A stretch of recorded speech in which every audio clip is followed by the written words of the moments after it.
committed and you follow your commitments, maybe it might end right at the commitment, but yes, I think it speaks to that goal orientation. Like, if you have a job, a task, you're going to set out to do it. And it makes sense if you're running a business or something that's important. But I take it, unfortunately, to extremes. Well, I'll do it in the silliest of circumstances. That is funny. What is an unreasonable fear that you have? Like, let me explain a little bit. Like, some people they're afraid of spiders. Although, the littlest spider in the corner is not going to get you or hurt you. There are people that are terrified of those spiders. This had come up not too long ago, family-wise. So I love roller coasters, and I've always loved roller coasters, and I don't have a fear of going on roller coasters. The faster, the higher, the more extreme, it's all good. And so, before kids, Joelle and I would go on roller coasters, no problem. We're going on roller coasters. She doesn't have a fear either. It's wonderful. But I'm very afraid going on a roller coaster when I'm with my kids, where they're going on with me. Okay. And so Marissa, who's 17 now, is a daredevil too. Like, she loves roller coasters. I do not enjoy going on roller coasters with her. And I think it's that paternal, protective, like, if I die on a roller coaster, okay. It's on you. And it's sad to say, if Joelle is on a roller coaster with me and something bad happens, I could deal with that. But when Marissa's on, or Dominic, who's going to be 12 soon, and he loves roller coasters as well, I'm afraid, and I don't enjoy it whatsoever. So I think it's odd. I don't mind doing it myself. I don't mind doing it with Joelle, but if the kids are involved, I get a little freaked out. I gotcha. What is the best purchase that you've made under $100? Or best investment under $100? Could be investment in time, something that you've done for yourself, an outside purchase, very open-ended. Wow. You brought some tough questions. So I think I'll give a cliche answer, and I would say any of the number of books, because I think I went to a college that is not super impressive, right? I went to Western Connecticut State University. It's a state school. It's a commuter school. If you were to look at U.S. News and World rankings, you would not find it anywhere. But I got a very good education, and I don't feel like I got cheated in that way. But I think that I have been successful in large part by being that avid reader and investing $5, $10, $15, $20 on books have added so much to my skill set, my familiarity with the world, self-improvement books, history books, things like that. But that's kind of a cliche. I would say our big initiative here at Elliott Wealth Management over the last several months has been the preparation going into doing this podcast, as well as the experimentation of actually doing it and trying to improve each and every episode.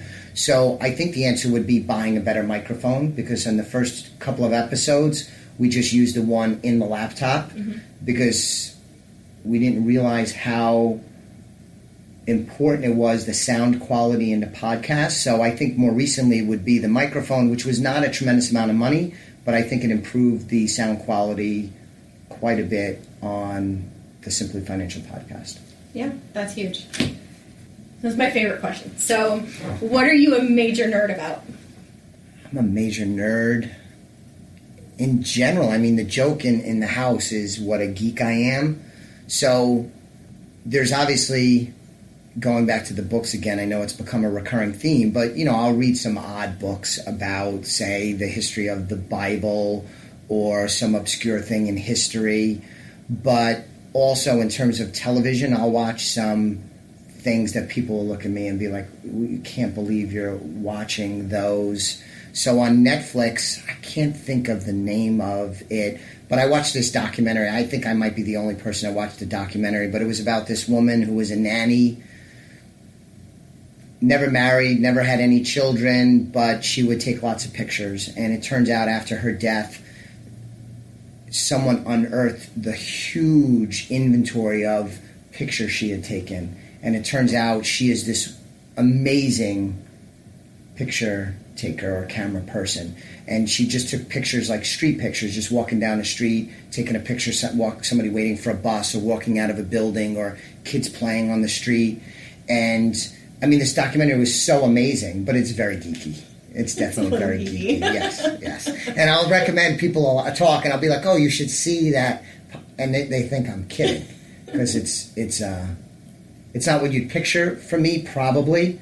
And it's kind of obscure. So I'm nerdy about a lot of things, but books and some of the more odd things I'll watch on television. I can't think of the name of that documentary. It was very good. Let me know, because I probably like it. Yeah.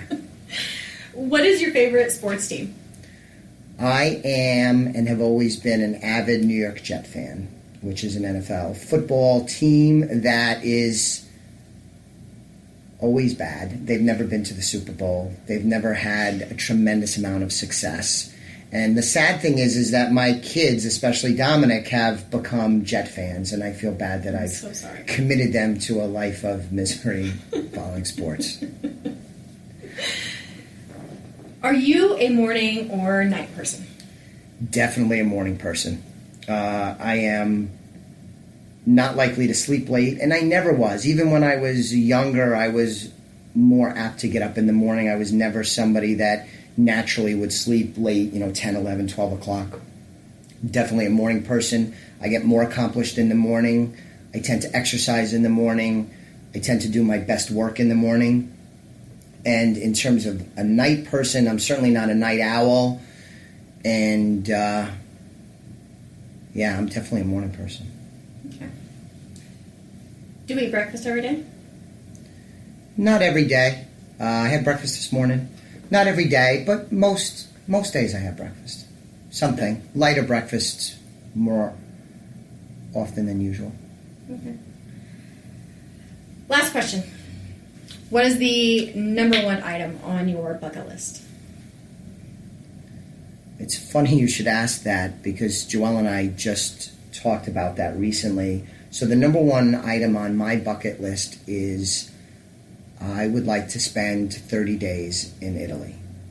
Joelle and I, touring around Italy, doing Tuscany in the wine country, going to Sicily, which is where I trace my ancestors to. I've never been. I'd love to do the historical parts of Rome, do the Amalfi Coast, do northern Italy. We had spent 8 days in Italy back in 2012, which is an amazing vacation. There were 6 couples. We rented a villa in Tuscany and had just an amazing time. It really was magical. But we were, as great as it was, we were in just that region. And so with 30 days, I'd really like to tour quite a bit of Italy. And our plans is when we become empty nesters, ideally, if everything goes according to plan, which sometimes life doesn't, we would do that soon after Dominic, our youngest, heads off to school. We would spend 30 days. You don't think the kids are going to be upset with you that you do this big trip without them? We might not tell them until we get there. I think you're going to know now. Yes, that's probably true. Thanks for letting the cat out of the bag. Well, thank you, Chris, for being so open and being willing to answer my questions. I think it's great for the audience to hear a little bit about you and learn what you're about.